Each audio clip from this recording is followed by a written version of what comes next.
Vamos a continuar nuestra siguiente exposición. Quiero invitar al ingeniero César Loaiza, director ejecutivo de la Federación de Fomento de Exportadores de Aceite de Palma y sus derivados de origen nacional, quien ahora nos acompañará con la temática comercialización del aceite de palma en el Ecuador. El ingeniero César Loaiza se graduó como agrónomo en la Universidad Central del Ecuador y ha sido gerente de ACUMPA desde 1989 al 2007, subsecretario de Comercialización del Ministerio de Agricultura, Ganadería, Acuacultura y Pesca en el año 2002. El ingeniero nos va a compartir el tema del día de hoy: la comercialización del aceite de palma en el Ecuador. Buenas tardes con todos. Yo quería agradecer especialmente a la Superintendencia de Regulación y Control de Mercado por esta invitación que nos da la oportunidad de compartir con ustedes. Es un honor muy grande estar en esta universidad, en esta querida Universidad Luis Vargas Torres. La conferencia que voy a dar ahora lleva como título La palma aceitera en el Ecuador y el mundo. Lo que voy a intentar es mostrarles cómo funciona el negocio de la palma en el Ecuador. Y no solo en el Ecuador, sino en el mundo entero. Vamos. ¿Cuál es el contenido? Vamos a hablar un poco del contexto internacional, porque cuando hablamos de aceites vegetales, no solo tenemos que referirnos a la palma. La industria aceitera de aquí, del mundo entero, no solo procesa palma, procesa soya, girasol. Entonces tenemos que ver todo el entorno, todo el contexto de qué pasa con los otros aceites. Vamos a hacer una revisión luego, una visión regional para el cultivo de palma. Creo que es muy interesante y muy ilustrativo saber qué están haciendo nuestros países vecinos, cómo están mirando al cultivo de palma en la región. Luego vamos a ver algunas cifras de la palma aceitera en el Ecuador respecto a producción, exportaciones, precios, en fin, todo lo que tiene que ver precisamente con el tema central de esta conferencia, que es la comercialización. Vamos asimismo a mirar algunos indicadores del sector, precios, y vamos finalmente a intentar arribar a unas conclusiones. Entonces vamos viendo contexto internacional. En el gráfico que ustedes observen ahí, hemos puesto una serie histórica del 2000 hasta el 2014. La línea que ustedes ven en azul corresponde a la producción de aceite de palma. Especialmente quiero que tomen atención, la columna de la izquierda está expresado en millones de toneladas y abajo pues están los años. Con esto lo que les quiero enseñar, miren el comportamiento de la producción mundial de aceite de palma. En el año 2000 superábamos un poquito más de las 20 millones de toneladas de aceite. Siempre estamos hablando de aceite. Y continuamente vean cómo hemos ido subiendo. Le superamos a la soya ya a partir del año 2004, 2005. Y hoy en día la producción de la palma bordea ya 60 millones de toneladas de aceite en el mundo, seguido muy de cerca de la soya. La soya hasta hace algunos años era el principal aceite, el principal producto oleaginoso del mundo. La palma ya lo superó. Y para ilustrar de mejor manera hemos puesto otros aceites. Tienen en verde el aceite de colza, aceite de girasol y finalmente el aceite palmiste. ¿Por qué es importante mirar esto? Yo les decía que la industria de aceites y grasas comestibles de aquí y del mundo entero no solo consume ni utiliza el aceite de palma, sino aceites vegetales en general. ¿Cuál de los aceites? Pues el que tengan mayor disponibilidad, por una parte, en la zona en la que se desarrollan, en la que desarrollan su actividad industrial, y por otro lado, el aceite que sea más competitivo, el que sea más barato. La palma ha tenido mucha ventaja en eso, es el más competitivo, es el más barato de todos los aceites. Yo en la mañana escuché al ingeniero Valverde, qué pena que no está aquí, yo le felicito esa brillante exposición que nos hizo, pero hay algunos puntos de vista que yo no concuerdo con él respecto a lo de las bondades nutricionales. Precisamente las bondades nutricionales descubiertas y que hay muchísima evidencia científica respecto a eso, es el que ha permitido el mayor crecimiento y mayor demanda del aceite de palma en el mundo, y eso se demuestra y se mira en estas cosas. Pero bueno, ese tema me voy a profundizar un poquito más adelante. Ahora veamos solamente lo que tiene que ver con aceite de palma. Ahí, a fin de ilustrarlos bien, hemos puesto los 8 principales productores, los 8 principales países del mundo productores de palma, y hemos hecho un comparativo entre el año 2004 y 2014. Miren ustedes, en el 2004, la producción mundial de aceite de palma en el mundo, 31 millones de toneladas, exactamente 31.178.000 toneladas. Hemos pasado del 2004 al 2001, de 31 a 58 millones de toneladas. Asimismo, si ustedes se fijan en el lado izquierdo, los países principales productores de palma, liderados por Indonesia. Fíjense, Indonesia del 2004 pasa de 12 millones a 30 millones. Malasia, casi 14 millones a 19 millones. Y de ahí siguen una cantidad de países. En séptimo lugar lo tenemos a Ecuador. Miremos en porcentajes, ¿qué es lo que representa esto? Si ustedes ven entre Indonesia y Malasia, está el 85% de la producción de palma en el mundo. Entre estos dos países estamos hablando casi de 50 millones de toneladas. Este detalle es muy importante. Ustedes, jóvenes universitarios, saben, esto cuando nos referimos a precios internacionales de la palma, siempre nos vamos a referir a Indonesia y Malasia. Ellos son los principales jugadores del mundo en producción de palma, por eso los referentes del mercado mundial de aceite de palma siempre va a ser Indonesia y Malasia. Permítame, esto es como un ejemplo, a manera de ejemplo, es como cuando nos referimos a precios del petróleo. Nosotros somos productores de petróleo, pero somos jugadores marginales en el mundo en petróleo. Los referentes para el petróleo son los árabes. Aquí en Palma los referentes siempre van a ser Indonesia y Malasia. Con esto además quiero decirles, miren Ecuador en qué puesto está, séptimo. Eso significa en estas cifras, nosotros producimos solamente el 0.8% de la producción mundial de aceite de palma. Este detalle es extremadamente importante porque esto significa en la práctica que nosotros somos unos jugadores marginales en el mercado de la palma. No tenemos absolutamente ninguna posibilidad de manejar el precio. Somos simplemente unos tomadores de precio. No podemos influir en los precios en este caso del aceite de palma. Este detalle es muy importante, ya vamos a profundizar un poco más de esto más adelante. Ahora veamos, exportaciones, este es del año 2014. ¿Quiénes exportan más palma en el mundo? Por supuesto, liderados por los principales países exportadores, Indonesia y Malasia. Indonesia con casi 21 millones de toneladas, Malasia 17 millones. Miren por dónde va Ecuador, no somos sino unos pequeños pulguitas ahí en el mercado mundial. Insisto, no somos sino jugadores marginales sin ninguna posibilidad de influir en el mercado mundial de esta oleaginosa. El consumo, a manera de ilustración, ¿cuáles son los principales países que consumen aceite de palma en el mundo? Ahí está Indonesia, India. Miren dónde está la Unión Europea. Y aquí permítanme que me detenga un par de minutos. Yo en la mañana me preocupó la aseveración de que se decía que en Europa, en Japón, no se consumía aceite de palma, que eso solamente era para usos industriales, para la NASA y algo así. No, es exactamente lo contrario. Como decía el ingeniero Valverde, efectivamente en eso tenía razón, hace muchísimos años se despertó una satanización contra el cultivo de palma, hay muchas cosas, y una de las cosas del que lo atacaban era que era la causante de todas las enfermedades cardiovasculares del mundo.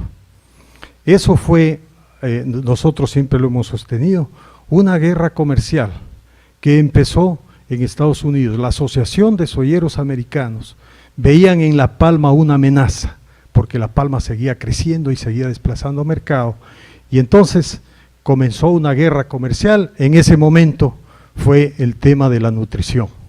Ahora es el tema ambiental, porque en lo nutricional ya eso ya no es tema de discusión en la comunidad médica mundial. Hay muchísima evidencia científica que habla a favor de las bondades nutricionales. Siempre se nos habla, cuando hablamos de grasas y todo ese tipo de cosas, nosotros siempre asociamos un término genérico, colesterol. Y cuando hablamos de colesterol, pues nos decían la palma, ahí estaba. Pero el colesterol, ustedes jóvenes universitarios deben saberlo muy bien en sus clases de química, ¿verdad? El colesterol tiene dos fracciones, el famoso HDL y el LDL. El HDL es el benéfico y el LDL es el malo. El HDL ayuda a limpiar, a eliminar más bien el LDL. Entonces resulta, con las investigaciones descubrieron que la palma, el aceite de palma, a pesar de ser una grasa saturada, efectivamente es mayoritariamente saturada, pero está mayoritariamente como LDL, así que no solo que no acumula, sino que ayuda a eliminar.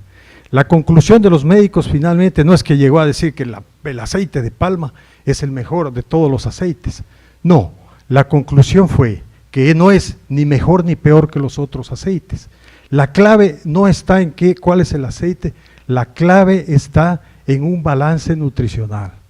A nadie le dice a uno que el azúcar es malo, pero si uno come en exceso ya sabemos lo que va a pasar.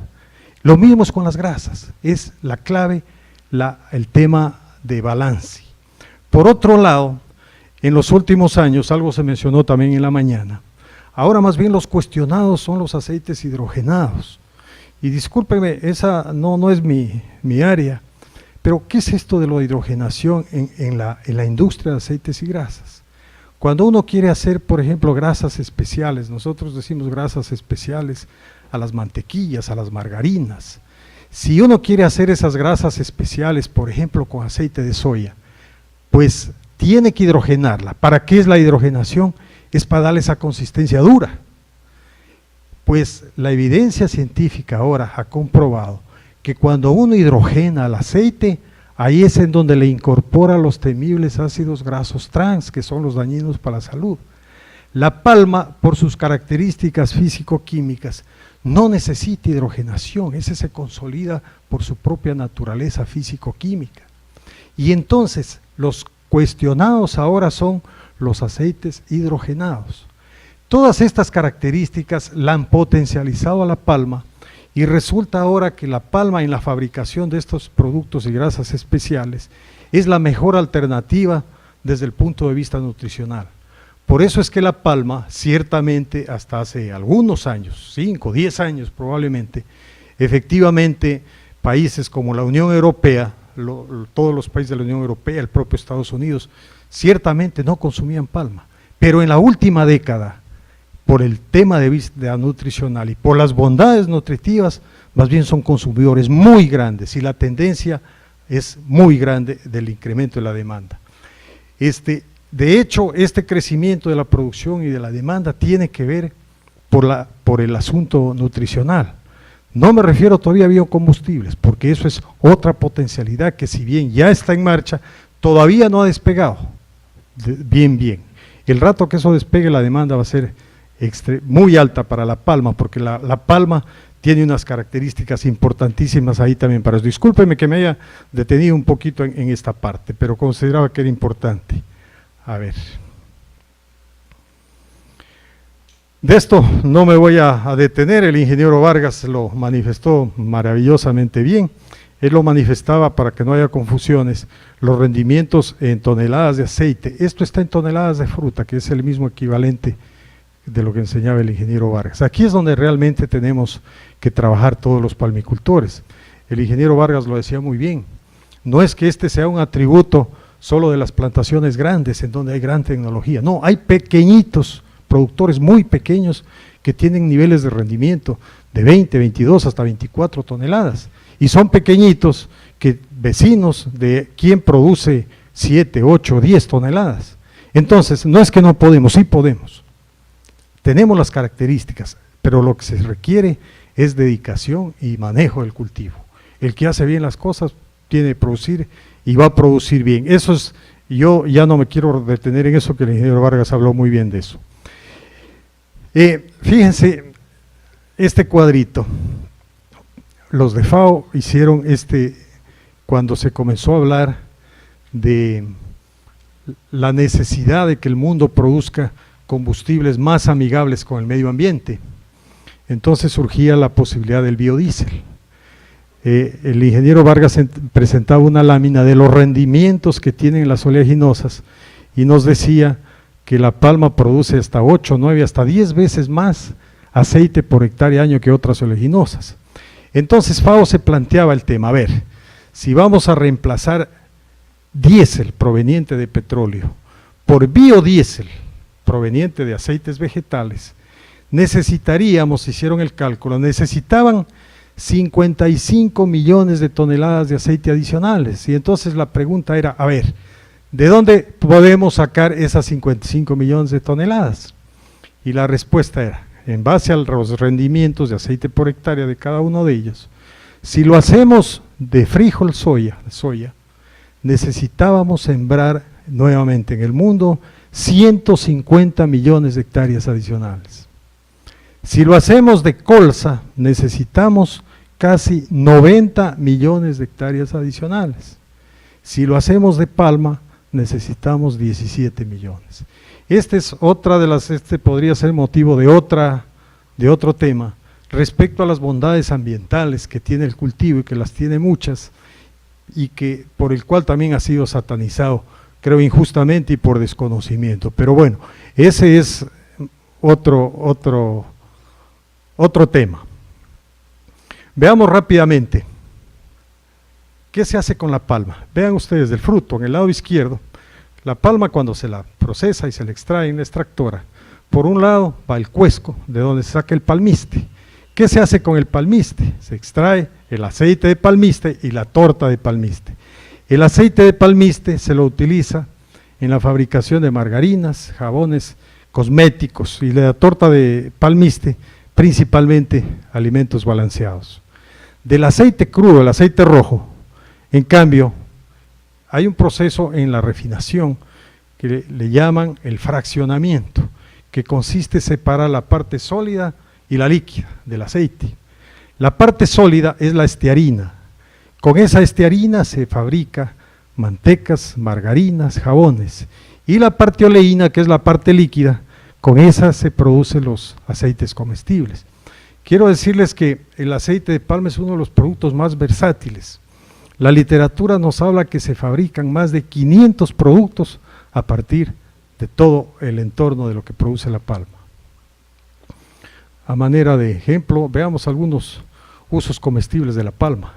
Vean ustedes todo lo que hay, mantecas, margarinas, artículos de panadería, confitería, galletería, helados, en fin, aceites crudos, aceites refinados, una gama muy amplia. Y también alimentos para animales, como hablábamos del palmiste. Usos no comestibles, ahí para graficarles algunos ejemplos.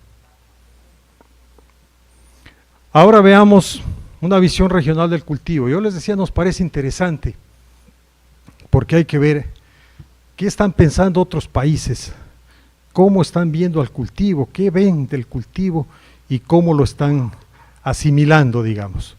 Veamos qué está pasando en Colombia. En Colombia, hasta el momento hay 403.000 hectáreas sembradas. Esta es una información, de pronto ya están un poco más, porque esto es información de hace un par de años. Las expectativas de crecimiento, fíjense, ustedes lo conocen y lo conocen muy bien. Colombia ha estado sumergido en un ambiente en el tema seguridad terrible, con guerrilla, y todas las implicaciones de inseguridad que eso significa.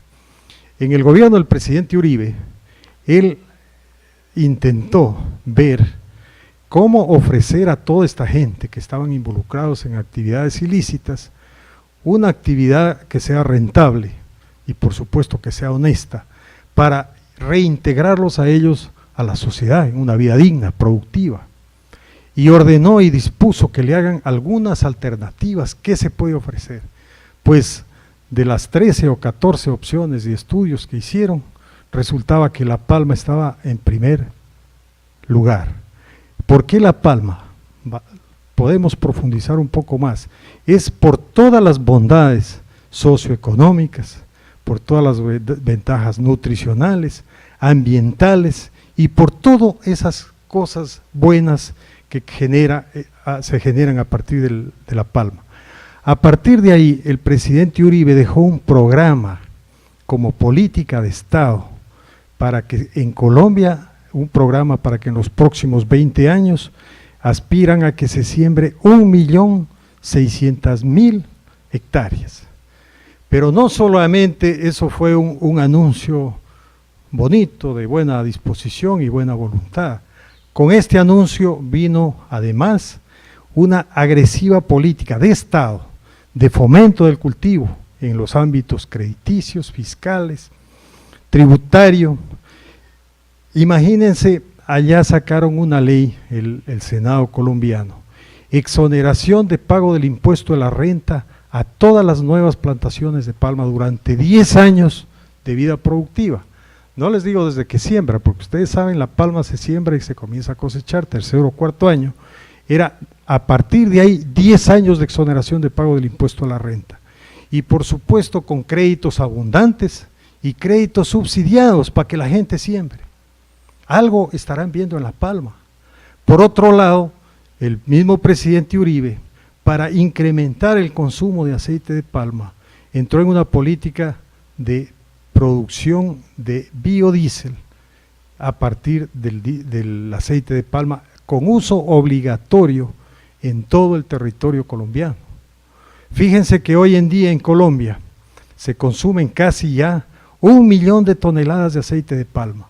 De ese 1 millón de toneladas, 500.000 corresponden a la producción de biodiesel.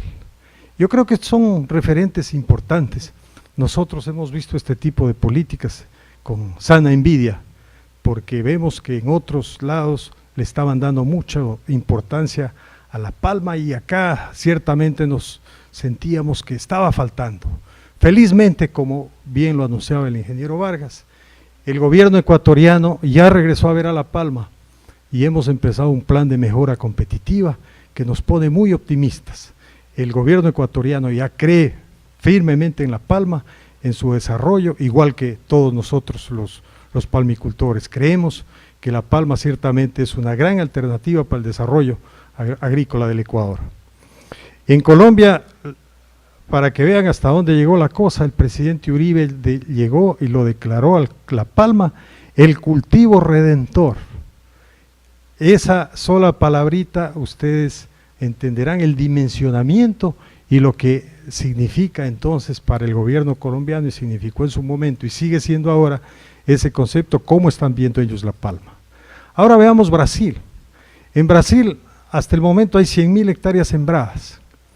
El presidente Lula dejó asimismo, vio en La Palma una magnífica herramienta para el combate de la pobreza, de la inseguridad, de la migración de la gente y buscó asimismo alternativas. Otra vez también encontró que La Palma es la mejor alternativa y dejó un programa para que en los próximos 20, 25 años aspiran a sembrar 3 millones de hectáreas de palma. Claro, estamos hablando de Brasil. Brasil es muy, muy grande. Fíjense ustedes esta cifra, 3 millones de hectáreas. Ellos aspiran que de esos 3 millones de hectáreas, el 50% de ese hectareaje tiene que ser sembrado al amparo de lo que ellos llaman cultivos familiares inclusivos, es decir, con pequeños productores de 10 hectáreas, entre 10 y 15 hectáreas cada uno, no más, pero por supuesto con el soporte y apoyo de las grandes empresas. Las grandes empresas allá en Brasil han sido apoyadas y son permanentemente apoyadas. El presidente Lula los apoyó en todo para sostenerlos y para darles toda la fuerza, pero a cambio les dijo, ahora sí, ustedes van a favorecer este proyecto de cultivos familiares, hacen ellos de empresa ancla, entregan todo su bagaje tecnológico y desarrollo para todos los pequeños productores, con asistencia técnica, con insumos, con garantía de compra del 100% de toda la producción, y entonces esa es la expectativa que tiene Brasil, y Brasil está dándole muy fuerte en todo esto. Y por supuesto, acompañado también de fuerte política estatal en el fomento con ventajas crediticias, tributarias y fiscales. En el Perú, si bien no es pues la dimensión de Brasil, pero vean ustedes, de 20.000 hectáreas, esto dejó el presidente Alan García, una expectativa para sembrar 200.000 hectáreas en los próximos 20 años. Parece que estas 200.000 en el Perú se van a quedar cortas. El crecimiento agresivo que están teniendo allá parece que va a ir más allá de las 200.000. Asimismo, con incentivos tributarios, fiscales importantes para fomentar el cultivo. Nosotros como sector productivo hemos celebrado y estamos muy entusiasmados con lo que les comentábamos un poco antes del plan de mejora competitiva que impulsó el gobierno nacional, en la cual están involucrados 4 ministerios y por supuesto con una participación muy activa de todo el sector. Bueno, esta es una información que ya la presentó el ingeniero Vargas. Rápidamente, ahí están las zonas palmeras del Ecuador. Esto era con información estimada con información básica del último censo que fue realizado en el 2005 y con datos estimados hasta la fecha. Entonces, zona San Lorenzo, hablamos de casi 23.000 hectáreas. La zona nororiental, esto es Chuchufindi y el Coca, casi 20.000. La zona occidental, que es desde todo Esmeraldas, Quinindé, hasta Santo Domingo, Quevedo, 222.000, y Guayas 4.400, total 280.000 hectáreas. ¿Qué significa el cultivo de palma en el país? Rápidamente, fíjense, hay una inversión de más de 1.500, ahora estas son cifras que hay que actualizar, ya hemos pasado los 1.500 millones de dólares de inversión entre la parte agrícola, extracción y la inversión industrial. Nosotros ahora siempre hablamos ya de cadena productiva, ya no es ese discurso de que en un lado estamos los productores pobrecitos que somos explotados por los grandes, no, hemos entendido finalmente de que somos una cadena, los unos dependemos de los otros y a la vez somos negocios complementarios. Ahora tenemos la obligación entre toda la cadena cuidar el sector y cuidar el negocio. En empleos el sector genera 77.000 empleos directos y permanentes. Esta es una característica muy importante, es directos y permanentes. Y la generación de empleo indirecto, principalmente transporte. Solo en transporte les hago una reflexión. Hablamos de una producción en el Ecuador bordeando de las 500.000 toneladas de aceite. Eso en fruta significa 2,5 millones de toneladas de fruta. Si nos ponemos a pensar de los camiones pequeños que circulan en la zona palmera llevando la palma a las extractoras, en promedio son 5 toneladas por camioncito. Imagínense cuántos viajes significa 2,5 millones de toneladas. Entonces, a esos empleos indirectos nos referimos a eso, a transporte, nos referimos a todos los negocios conexos como venta de insumos y en fin, todos esos. La producción agrícola en el 2014, 475.000 toneladas, que a precios actuales significó sobre los 350 millones. Consumo nacional, 218.000 toneladas y los excedentes, o sea, exportable, 257.000 toneladas. Este es un dato absolutamente claro y quienes nos hemos metido a un negocio como estos, es lo que primero tenemos que evidenciar. Tenemos que tener la óptica del negocio siempre en el largo plazo, estamos hablando de un cultivo perenne. Quien se mete a la palma, tenemos que mascar palma 25 y 30 años. Este no es un negocio que si nos va bien un año, si nos va bien sembramos nuevamente y si no nos va bien me cambio, eso es en ciclo corto. En palma no hay alternativa. Entonces, tenemos que tener la expectativa del largo plazo, con esto que estamos diciéndoles, 500,000 toneladas, ¿no es cierto? 218 para el consumo nacional, la industria de aceites y grasas, y el resto es excedente exportable. Hasta el año 93, toda la palma que se producía en el país se consumía aquí. A partir de ahí, todo lo extra es para exportación. Cada palma, cada hectárea adicional que se ha sembrado a partir del año 1994 es para exportación. Esa es la realidad del negocio. De cada 100 toneladas que se producen en el país, 45 se quedan aquí, alrededor de 60, les dije, 60 es para exportar. Al decir exportación, estamos hablando de mercado internacional. ¿A qué precio vamos a vender afuera? Pues a precios internacionales. Esa es la ley del mercado, y así es como funciona todos los negocios. No podemos pensar que porque nosotros, los mexicanos, digamos, que quieren palma, y está el precio internacional en 700, que pueden comprar todo lo que quieran en Indonesia y Malasia, pues estos pobrecitos ecuatorianos, a estos les vamos a pagar 1,000. No, así no funciona. Ellos van a comprar el aceite más barato. ¿Dónde? No les importa dónde. Si es de sus socios comerciales, en buena hora, y si tienen que traerlo pues de Indonesia o Malasia, lo van a traer de allá. Y cuando nosotros tenemos excedentes, tenemos que salir a vender en ese mercado. ¿A qué precio? Pues a los precios del mercado, a precios internacionales.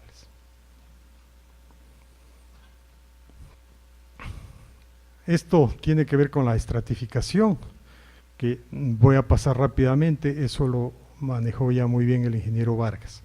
Veamos un poco qué ha pasado en el Ecuador respecto a producción, rendimientos y excedentes. Miren, desde el año 93, lo que está en color rojo, ladrillo, es el consumo local de la industria de aceites y grasas. Lo que está en verde es el excedente, y la línea celeste es lo que marca la producción. Miren el crecimiento sostenido desde el año 93 hasta la fecha. Ustedes ven estos últimos 2 años, sí, hemos tenido por condiciones climáticas y por el tema de la PC, un decrecimiento en la producción. Ya comenzamos a virar porque se están sembrando nuevas áreas. Entonces, lo que les quiero llamar aquí la atención, miren la producción, el crecimiento, el consumo local, ese no incrementa mayormente, ese tiene que ver simplemente con el crecimiento poblacional, y ese crece muy poco. Es más, en el caso ecuatoriano, muchísimos compatriotas emigraron, y más bien en vez de crecer, se ha detenido, y en algunos años hasta bajó un poquito. Pero la exportación, fíjense. Entonces, cuando tenemos que exportar este volumen, eso nos ubica en otro negocio. Tenemos que hablar siempre de precios internacionales. Y los precios internacionales, ya vamos a ver más adelante una gráfica, suben y también bajan. Cuando sube, en buena la hora, y cuando bajan, oiga, mala suerte. Esas son las reglas del juego. Esas son las reglas y la cancha en las que nos toca jugar, y por eso los palmicultores, los que nos metemos en una actividad como esta, tenemos que dimensionar cómo funciona el negocio, y no podemos dejarnos obnubilar de repente por ofrecimientos o por cosas que no son posibles. Así es como funciona esto, los precios internacionales. Miren las exportaciones como han ido creciendo desde el año 2004. En el 2004, 81,000 toneladas. En el año 2012 llegamos a 325,000. Estimamos para este año vamos a cerrar en 257, y un estimado preliminar para el 2015 hablan de excedente de 280,000. ¿A dónde hemos exportado? En la mañana había una señorita estudiante, ojalá esté por aquí, que hacía una pregunta respecto a esto. Miren, en el año 2012 se exportaron 325,000 toneladas. ¿A dónde nomás se fue esto? A Colombia, el 27%, Europa, 22%, Venezuela, Brasil, México, Perú, Chile. Es una gama muy importante. Vean el 2013, Colombia 30, Venezuela 22. En esto yo quería detenerme aquí un segundo, Bueno, pero veamos primero 2014. Veamos en lo que va del 2014 cómo está evolucionando el tema. Venezuela, el 51% de nuestras exportaciones destino a Venezuela. Colombia, 24%, Europa, Dominicana, Estados Unidos, Perú y otros. Nosotros como palmicultores, ojalá pudiéramos exportar todo nuestro excedente a Venezuela o a Colombia, pues son los destinos en los que podemos obtener los mejores precios. Claro, cuando nosotros tenemos el excedente comenzamos a ver nuestros clientes, ojalá todo pudiéramos enviar a Venezuela. No, pero Venezuela solo importa 100, pero tenemos 300. ¿Qué hacemos con las otras 200? Bueno, Colombia nos compra algo, chévere, ¿qué hacemos con el resto? Regresamos a ver al Perú, pero el Perú nos compra muy poquito, a veces sí, a veces no, y entonces miramos para arriba, México antes era un gran mercado, pero ahora todos los países de Centroamérica, Honduras, Nicaragua, Guatemala, Costa Rica producen palma, y para ellos es mucho más barato porque no tienen que cruzar el canal de Panamá y llevar el aceite. Nosotros para poder vender 1 kilo de aceite en México tenemos que ponerlo en igual o en mejores condiciones que lo que compraría México a cualquier país centroamericano. Así es como funciona. Entonces, si no podemos de todas maneras venderlo ahí, tenemos que mirar para Europa. Ese es el gran comprador. Nosotros no quisiéramos exportar a Europa, porque para Europa es más caro. El flete para Europa es más caro y ahí tenemos que competir ¿con quién? Con Indonesia, con Malasia. Europa, a ver, hace cuentas, ¿cuánto me cuesta importar de Indonesia y Malasia? Por acá hay unos ecuatorianos me quieren vender, a ver, ¿cuánto? Así es como funciona. No solo esto, son todos los negocios, así es como funciona. Entonces, nosotros vemos con preocupación, mientras esté Venezuela y Colombia, magnífico, en buena hora. ¿Hasta cuándo irá a durar? Porque Colombia, acuérdense, Colombia viene en una política de crecimiento de su cultivo muy fuerte. Colombia está, pero no sabemos qué tiempo nos va a durar, a lo mejor 1 año o 2 años más. Venezuela, ojalá creciera más, pero la palma nuestra sigue creciendo. Y nosotros cuando llegue el excedente no vamos ese rato a comenzar a buscar a dónde vender. No, tenemos que exportar. Porque si no exportamos los volúmenes que tenemos que exportar, y en la época en que tenemos que exportar, aquí hay un colapso. ¿Y quiénes van a ser los primeros en marchar? Pues los pequeñitos, porque ya sabemos cómo funciona esto, y no solo en esto, en todo negocio. Pues si las extractoras no tienen a quién vender el aceite, van a dejar de comprar. A los que primero van a comprar es a sus propios socios, por supuesto, y dejan de comprar a terceros. Veíamos que el 87% son pequeños productores. Ahí sería el caos social. Entonces, ¿quiénes estamos de alguna manera en los estamentos gremiales? Y por otro lado, desde el Ejecutivo, tenemos que vigilar y cuidar eso y garantizar que el productor pueda vender toda su producción. Al mismo tiempo, facilitar y darle todas las ayudas, como decía el ingeniero Vargas, para que el pequeño productor que está produciendo 7, 8, 10 toneladas, no, él sí puede producir 15, 20, a eso tenemos que ir, porque ese es el mejor apoyo, que produzca lo mejor que pueda y que venda todo. ¿A qué precio? Al precio que fije el mercado, y el precio es el precio internacional, que como insisto, nosotros no tenemos ninguna posibilidad de manipular el precio.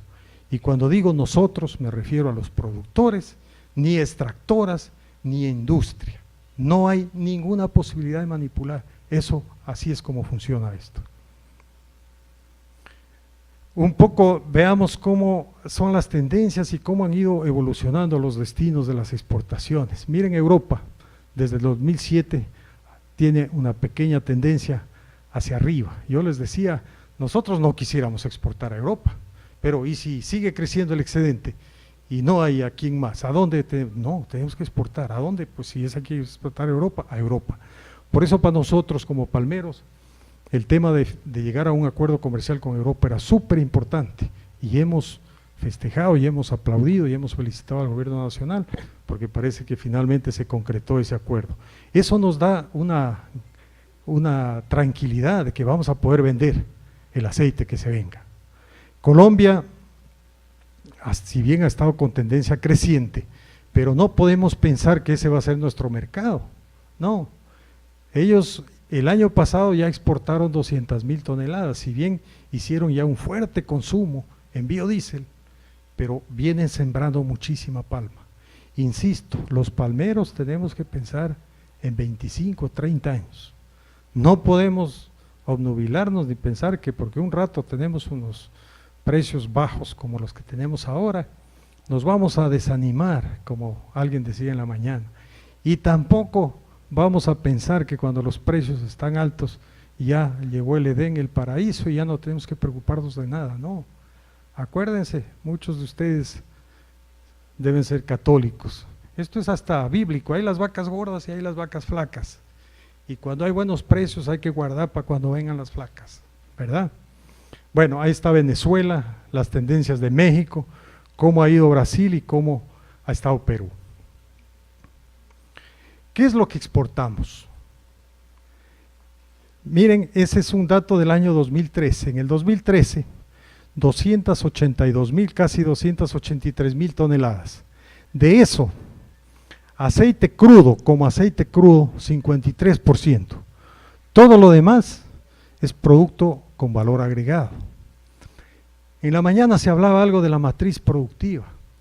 Esto es lo que nosotros entendemos como el cambio de matriz productiva. Nosotros entendemos la matriz productiva, algo que producimos, que sabemos producir, producimos bien, generamos excedentes y exportaciones, y mientras mayor valor agregado a las exportaciones es mejor. Yo aquí quiero resaltar, miren, el esfuerzo que ha hecho la industria aceitera ecuatoriana. Originalmente, cuando empezamos las exportaciones en el año 94, todas las exportaciones de palma eran en aceite crudo. Pero a partir de ahí, poco a poco, la industria aceitera ha ido mejorando los procesos, ha ido buscando mercados y ha mejorado indiscutiblemente. Fíjense ahora todo lo que se exporta como producto terminado, semi-elaborado. Nosotros como palmicultores, si me pongo en los zapatos de palmero, a mí no me debería importar. Alguno decía, oiga ingeniero, a mí me importa un comino si se va en crudo, se va en terminado, en semi-elaborado, pero lo que quiero es que se vaya. Pues si nuestra industria puede participar y puede competir con valor agregado, esto es bueno para la industria nacional, para el productor, para el país. Entonces yo quería resaltarles esto, miren todo el esfuerzo que hay.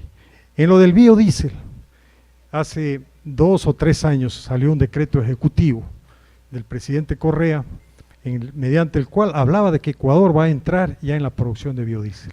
Ese decreto ejecutivo todavía está digamos, en un congelador.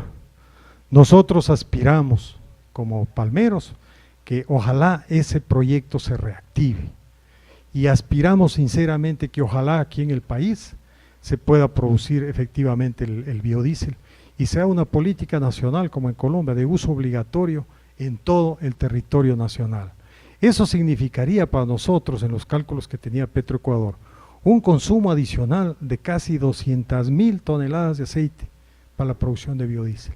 Eso sin duda sería un gran estímulo a la producción nacional, al palmicultor ecuatoriano, y sería un gran beneficio para el país además, porque el biodiesel desde el punto de vista ambiental genera muchísimas ventajas. Miren, en el recuadro abajo, hasta el año 2014, hasta octubre, se han exportado ya casi 210,000 toneladas. De eso, como aceite crudo, 155,000 toneladas y como elaborado, semi-elaborado, 55,000, 56,000, que es un 26%. Nosotros aspiramos sinceramente que esa proporción mejore y que nuestra industria pueda ser cada vez más competitiva y pueda exportar cada vez mayor valor agregado. Veamos los precios. Yo les decía al inicio de la charla que voy a intentar mostrar todos los elementos que conforman los entretelones de cómo funciona el negocio. Entonces, ¿cuáles son los factores que intervienen en la formación del precio local? Entonces, el primero, precio internacional del aceite de palma. Ya lo vimos, ¿por qué Indonesia? Pues entre Indonesia y Malasia está el 85%. Y ellos son los jugadores del mundo y nosotros no podemos hacer nada. Es como que nosotros quisiéramos cambiar las reglas del juego, les decía, en el petróleo.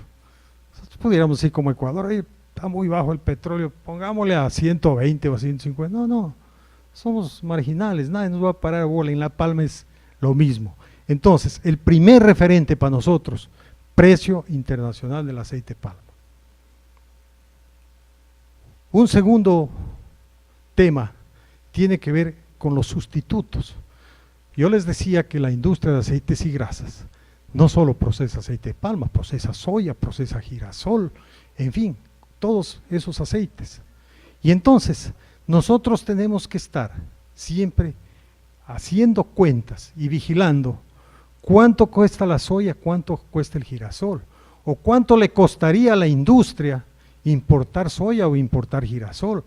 No vaya a ser cosa que sea más barato importar soya, importar girasol y nos dejen de comprar la palma. ¿Y qué hacemos con la palma? Ustedes me dirán, lo exportamos, claro, pero ¿a qué precio lo vamos a exportar, no es cierto? Eso significaría, y con las tendencias que yo les decía, a Europa, eso significaría menos precio local, ¿no es cierto? Entonces, ojo, este es súper importante. Nosotros tenemos que vigilar que siempre el aceite de palma nuestro sea la mejor alternativa para la industria nacional, que sea el mejor comprador, que sea la mejor opción y que no esté pensando en importar otros aceites porque está muy cara la palma. El otro tema, algunos dicen, no, esto como que ya no tiene mucho que ver. No, sí, tiene bastante que ver. Colombia es el principal productor de palma en Latinoamérica. Entonces, nosotros preferimos que el precio local nuestro esté un poquito por debajo de Colombia y que no sea al revés. Preferimos que los flujos comerciales sean de aquí para allá y que no sea de vuelta. Porque si nuestro precio fuera más alto que el de Colombia, nos vendría en crudo, nos vendría en refinado y nos vendría en todas las presentaciones. Y eso significaría que nuestra industria va a dejar de vender, y si deja de vender, pues va a dejar de procesar, y si deja de procesar, deja de comprar materia prima, y ya sabemos a dónde nos lleva todo eso. Y finalmente, el volumen del excedente. Yo les decía que nosotros venimos exportando palma desde el año 94. Claro, en el año 94 eran 6,000 toneladitas, y de ahí hemos venido creciendo. Ya hemos pasado en algunos años sobre las 300,000 toneladas. Una cosa era exportar 6,000, otra cosa es 300,000. Una cosa es exportar a Colombia. A Colombia, de hecho, se van hasta en tanqueritos. A Venezuela también se va mucho aceite. Y yo les decía, claro, quisiéramos nosotros que ojalá todo se vaya para allá. Entonces, el destino a donde enviamos nuestro producto es muy importante. Siempre será más barato y las mejores ventajas las obtendremos en la región, Venezuela, Colombia, que exportarlas a Europa. Entonces, eso interviene muchísimo, y todos estos elementos, el gremio, el palmicultor, y yo digo cualquier negocio, tenemos que entender cómo funciona el negocio. Y antes de tomar una decisión de meternos a cualquier negocio, lo menos que podemos hacer es eso, analizar en qué nos vamos a meter y si estamos dispuestos a jugar en esa cancha, en unas reglas que no podemos cambiar. Miren esto, desde el año 92 hasta la fecha. Ahí tienen ustedes el precio internacional, Indonesia. Entonces, lo que primero nos llama la atención aquí, oiga, qué bárbaro, cómo cambian los precios. Fíjense, en el año 92, $350. Cuando llegamos a estas curvas del año, entre el año 94 y el 98, con precios alrededor de los $700, en aquellos tiempos decíamos, esa es la etapa dorada de la palma ecuatoriana, porque esos precios no los habíamos visto antes y pensábamos que estábamos en el mejor momento y que era la época dorada. Total, qué equivocados estábamos. Fíjense a cuánto descendió después, cerca en el 2001, a cerca de $200 la tonelada. Jamás, ni el más optimista de los palmeros, jamás creímos que el precio se vaya sobre $1,200. Entonces, cuando yo les digo, tenemos que tener la visión del negocio en el largo plazo. Ahorita, claro, estamos con precios Ahí les pongo el precio del Ecuador, el referente de los precios observados en Ecuador respecto al precio internacional. Entonces yo les decía, claro, si hace pocos años teníamos precio de 1.200, lo cual significaba precios de la fruta de 200, 210, ahorita estamos alrededor de 140, y claro, nos parece una barbaridad, pero si observamos un poquito más atrás, siempre con esa óptica del negocio en el largo plazo, estábamos en 90, 100, pero claro, somos de mala memoria, nos olvidamos muy facilito. Yo insisto, la cita bíblica, acuérdense, las vacas gordas y las vacas flacas. No nos debemos emocionar demasiado cuando tenemos precios altos y pensar que estamos en la gloria y que ya tenemos que olvidarnos de los precios bajos. Y tampoco nos debemos desanimar cuando bajan los precios, son ciclos. Cuando bajan los precios es cuando más ganas tenemos que meterle al negocio, y más ganas en cultivar y manejar bien el cultivo, y más ganas para levantar nuestra productividad y nuestro rendimiento. Lo único que podemos hacer los palmicultores para amortiguar estos vaivenes de los precios es ser más productivos y tener mejores rendimientos. Si en vez de las 10 o 12 toneladas que producimos, nos aplicamos y cuidamos bien nuestro cultivo, y en vez de eso podemos producir 18, 20, si nuestro vecino, un pequeñito, con el mismo clima, con el mismo suelo, con toda la misma semilla, produce 20, ¿y yo por qué no voy a poder hacer eso? Todos podemos hacerlo. Ese es el único seguro que tenemos los palmeros en el largo plazo, en esa visión de largo plazo. Y no nos dejemos engañar por nadie que nos venga a prometer de que alguien, algún Mesías, va a venir y nos va a mantener los precios siempre por arriba, en lo más alto. No, así no funciona. Esta es la realidad del negocio. Solo para, haciéndole más corta la cosa, fíjense las variaciones del precio solamente desde enero del 2013 hasta la fecha. Ya vimos la correlación del precio local con el precios observados de aquí versus precio internacional. Miren las variaciones, esos son pero dramáticas, tremendas. Ese es el negocio de la palma, y si alguno de ustedes no es palmero, yo lo invito a que se haga palmero, es la mejor actividad del mundo, pero piensen en esto, si están dispuestos a aceptar esto. Cuando sube, sube acá, y cuando baja, pues acá baja. Y no podemos, insisto, obnubilarnos ni desanimarnos cuando están bajos, o ponernos muy entusiasmados y comprarnos todo y endeudarnos hasta más allá de la cuenta cuando los precios han subido. Esto es sube y baja. Cuando sube el precio internacional, pues acá sube el precio local, y cuando baja no hay más remedio.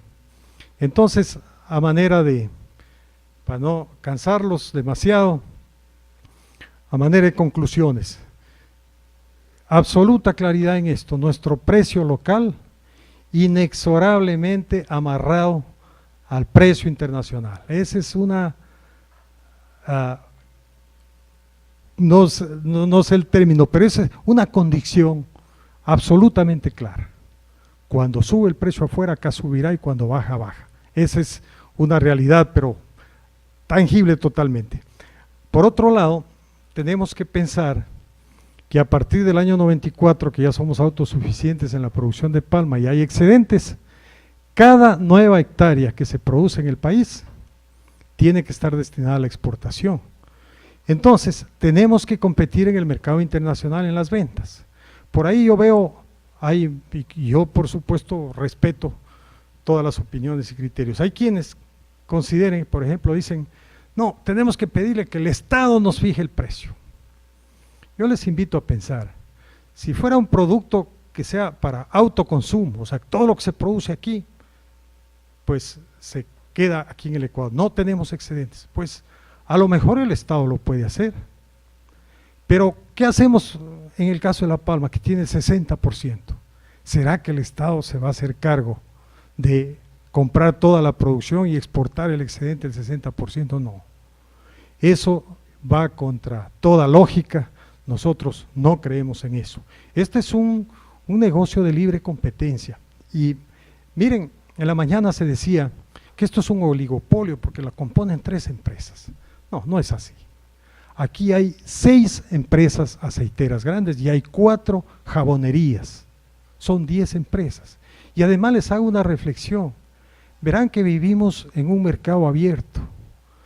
El doctor Durán del Perú nos decía que en el Perú de pronto se comenzaron a ver inundados con producto envasado, me refiero a aceites comestibles, de Argentina, de Bolivia, de todo lado.